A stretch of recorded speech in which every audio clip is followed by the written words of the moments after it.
I am in the beginning stages of working on a new book with the working title, Beat Diabetes in 6 Months, and the subtitle, A Step-by-Step Plan to Become Non-Diabetic in 185 Days.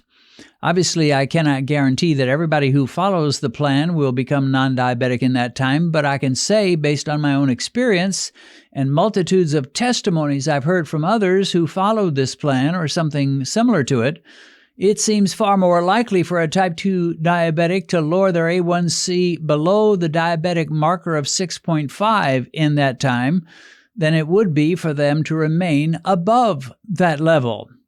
Now, what I'm going to be sharing with you today are some thoughts and insights I have as to why there are any type 2 diabetics left in our nation, considering what we now know about diabetes and all the people who can testify that this program that I'll be sharing works, and it works very, very well. Why hasn't the word of this covered every square mile of our nation? Why are there still so many diabetics with A1Cs of 8, 10, 12, and beyond? You'd think that this dietary plan and the amazing victory that it produces would have wiped out type 2 diabetes from America, if not the whole world. Why are we still a world filled with diabetics when the knowledge of how to beat it, how to reverse it, how to crush it is being plainly taught on YouTube, written about in books, and shared in conferences? When a vaccine came out for polio, that disease was essentially eradicated within a relatively short time. But diabetes? Well, it just rages on and on. What is it that keeps men and women from overcoming type 2 diabetes these days? I'm going to suggest 6 different reasons.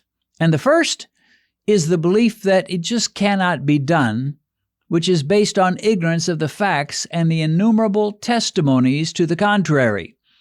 The 2 greatest weapons that annihilate diabetes are, number 1, a low-carb diet, and secondly, time-restricted eating. And yet it's possible, even likely, that when your doctor first informs you that you're diabetic, he'll say nothing about either one of these.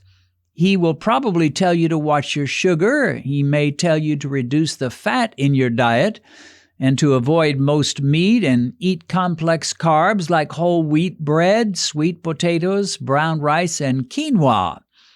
The problem with that advice? Well, it is that it simply doesn't work. It doesn't even come close to working. It might slow down your rate of degeneration, but it won't even do that very well. By determining to avoid meat and fat, you're going to end up eating more carbs and creating higher and higher glucose levels and glucose spikes after meals.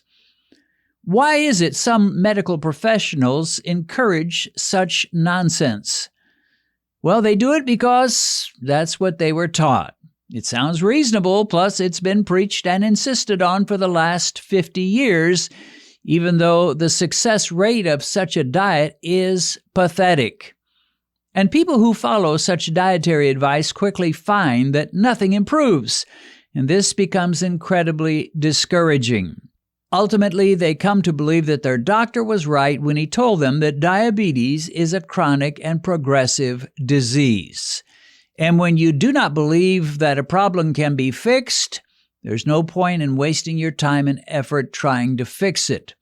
Better to just enjoy what few years and meals you have left and hope for the best. Another reason so few reverse type 2 diabetes is the fear of fat.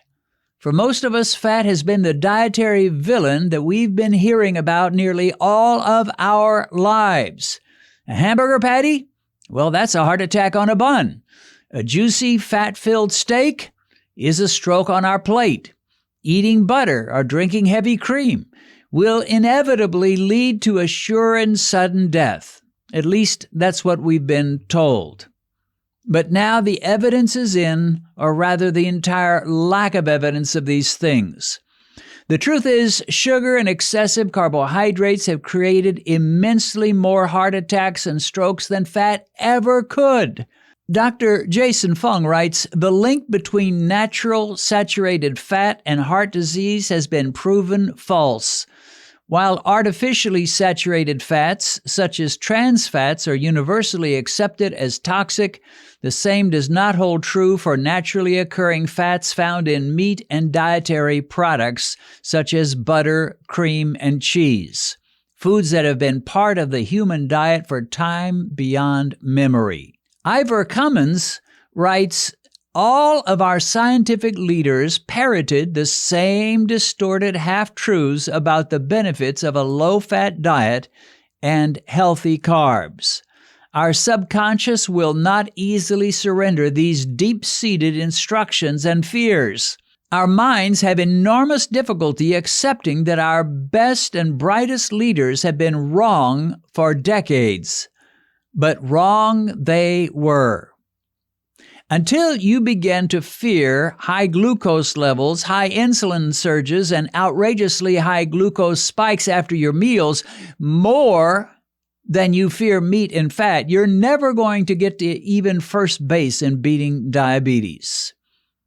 A third reason diabetics live as diabetics and die diabetic is the terrifying thought that they can never, ever, ever, for the rest of their lives, taste anything sweet again. Such a prospect is dreadful, and there are some who decide if this is the price for becoming non-diabetic, I'll just keep right on eating sugar and taking my chances. Better to die with a smile on my face from that final dessert of cherry pie and ice cream. I consider this objection particularly sad as it is based on a terrible misperception created by overzealous dietary police who feel it's their job to convince all the rest of us what they've come to believe, which is any and every artificial sweetener or even the natural non-sugar sweeteners are deadly poisons that are every bit as dangerous as sugar and may even be more dangerous. I have a two-word question for these well-meaning zealots. Says who? Sure, you can come up with studies or papers that might hint at this, but when you look at them carefully, you realize, 1, they're far from conclusive, 2, there are other studies that say just the opposite, and 3, in the case of rats that got cancer, they gave those poor rats so much sweetener for their little body size, it would be like us eating these sweeteners by the basketful every day for years. We know beyond dispute that sugar causes diabetes and insulin resistance, which will vastly increase your odds of a heart attack or stroke. But there's no such evidence for the non-sugar sweeteners. Maybe, just maybe, if you take too much of them, they might be harmful. But there's no maybe about sugar. It is a killer. And if it takes a tiny bit of liquid Splenda in my coffee every day and an occasional keto dessert of strawberries on a low-carb mug cake to keep me on the low-carb straight and narrow, far better to do that than to just throw up my hands and say, this keto diet is too severe. I'm going back to my high-carb, high-sugar, junk food diet and take my chances. A fourth reason so many American diabetics will never overcome diabetes and will grow increasingly sicker, fatter, and with more blindness and kidney failure and neuropathy pains is they're simply unmotivated. They may know what they need to do in some cases, but they can't bring themselves to do it. They may even watch videos on YouTube that encourage a low-carb diet and time-restricted eating. But somehow, they just don't have the will or the energy to take that first step. Motivation is a mysterious thing. Why is it some people seem to have it in spades, while others lack it entirely? One man that I interviewed on my Beat Diabetes channel, named Bill Burliant, told how he had been overweight nearly all of his life. He hated his obesity. He hated being mocked over his weight, especially when he was young. He wanted to lose weight, but he just couldn't. And then he was diagnosed as a type 2 diabetic, severely. Still, for a while, there seemed to be nothing he could do, and he just couldn't bring himself to even try to fix himself, or at least to try very seriously. Then he started watching my Beat Diabetes channel. He paid attention as I shared some of my own glucose levels after various meals. And Bill decided to do some blood sugar tests on himself. At that time, he was showing blood sugar in the 200s and 300s. He was a raging diabetic. But when he noticed that certain foods and meals spiked his blood sugar significantly, while other foods and meals hardly moved the needle, he became fascinated. Mike, the glucose meter, became his best friend.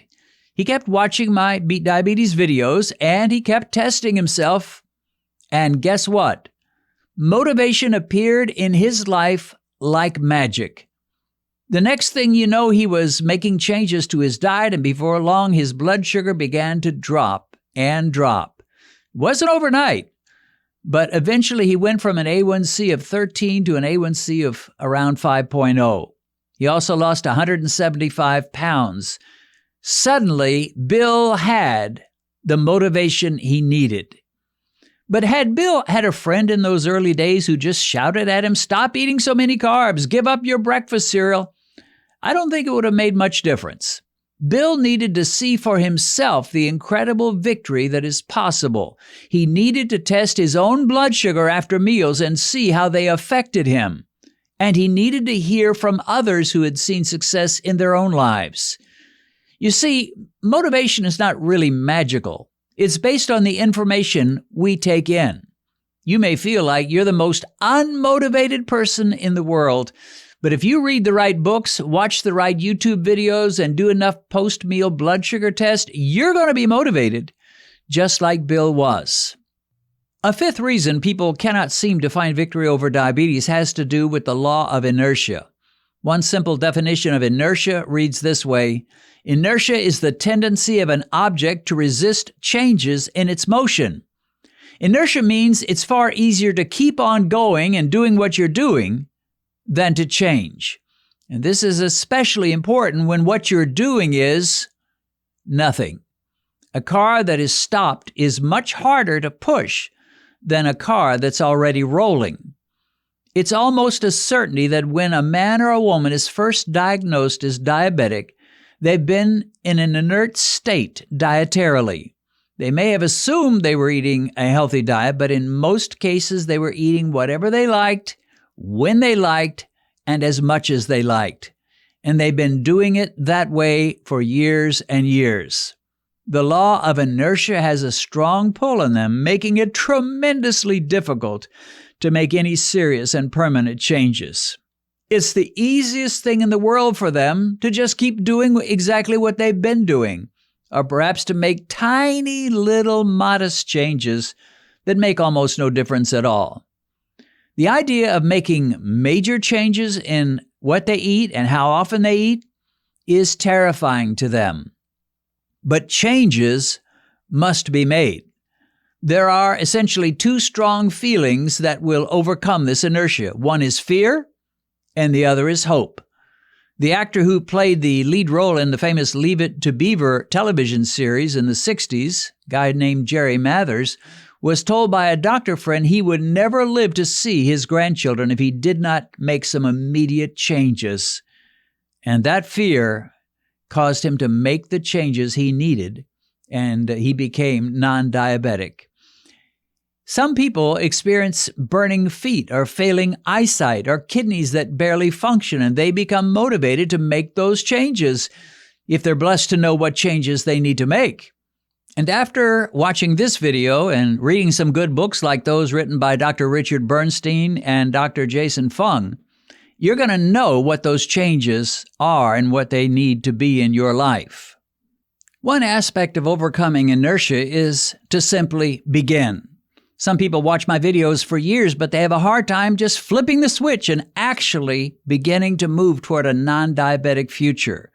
That's one reason why I have created challenges in the past where I encourage people to start on a certain date. And I tell them, if you begin on this date and begin your new diet and lifestyle, you've got a good chance of being non-diabetic in 4 months, 5 months, 6 months.